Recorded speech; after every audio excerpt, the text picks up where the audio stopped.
Yes, boys. And the bad news is my prediction was wrong. It was very wrong. But I'm a man and I'm happy to admit it. No, obviously, it's not a prediction that I made because I wanted someone to win, because I was just a fan of the fight. I just wanted to see the fight. But Gary Fox, what a performance. It was like he watched my video. The game plan was absolutely perfect, and stuff that he's looked like a bit deficient in previous fights, like just go in there and swing it out, and a bit of a lack of head movement, and not level changing on the way in and stuff like that. Mate, he done exactly that, and I think he looked like he really shocked Jonno Chipchase. Jonno Chipchase expected to be able to hold the centre of the ring, push Gary Fox back, and catch Foxy on the way in. But Foxy was, moving his head on there. He just boxed rather than going in there for a scrap like he was in a bloody car park or outside a pub or something. He literally went in there and boxed, and he boxed beautifully. And he really, really looked like he shocked Jonno Chipchase. He caught him a few times badly. He split his wig. He looked like he stunned him at a stage.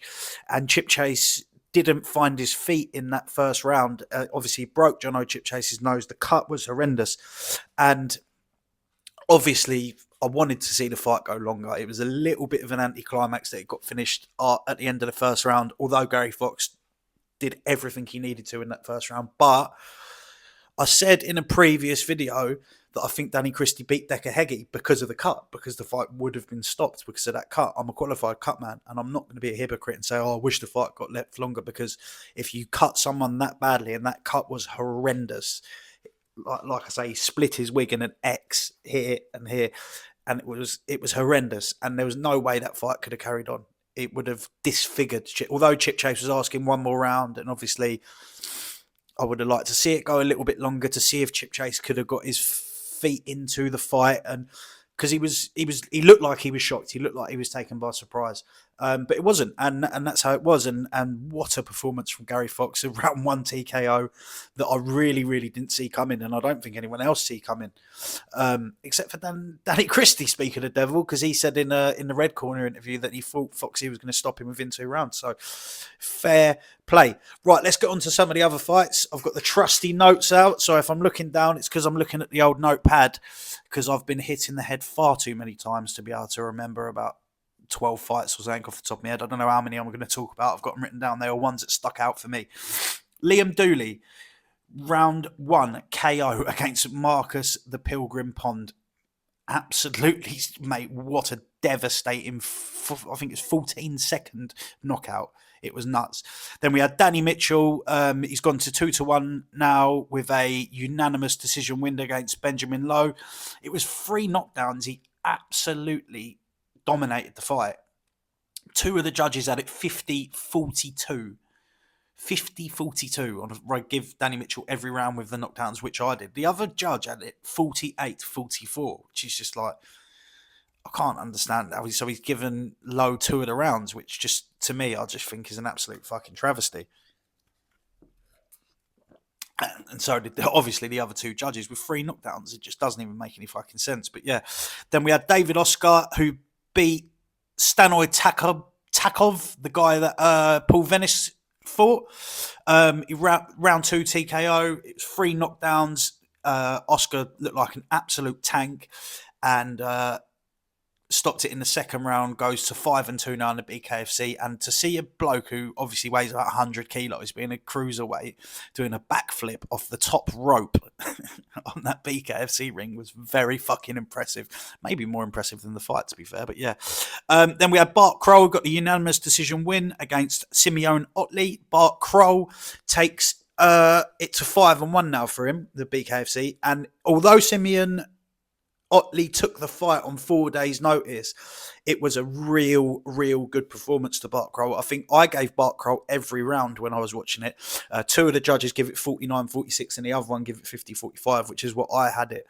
I thought Bart Kroll just absolutely looked very, very classy, didn't look really in trouble at any point, and he just boxed, and he boxed beautifully.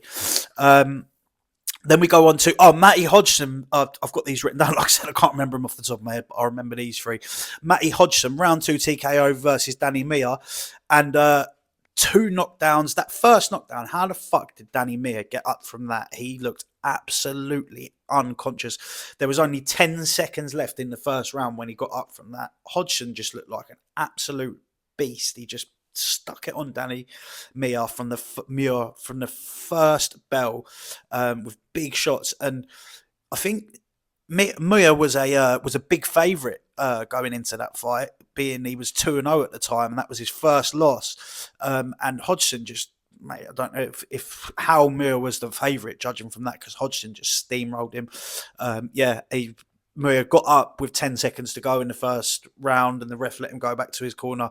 He didn't even know where he was when he got up. He could barely even walk back to his corner.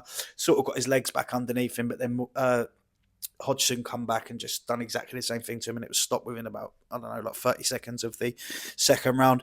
Then Connor Cook with that round 1 TKO against Stevie Taylor, the highlight reel KO. It was a huge KO. Huge KO. Connor Cook goes to 5-1 now, the Irish light heavyweight. Curious to see what's going to happen with him now for that light heavyweight strap. He's got to be right up there after that win, and that was a huge KO. I hope that Taylor's all right after that, because he looked like he was badly hurt. And then we had Jack Cullen. It was the co-main event. Jack Cullen, it was his anticipated debut. He's the ex-professional boxer. I think he fought for the WBO or the WBA title.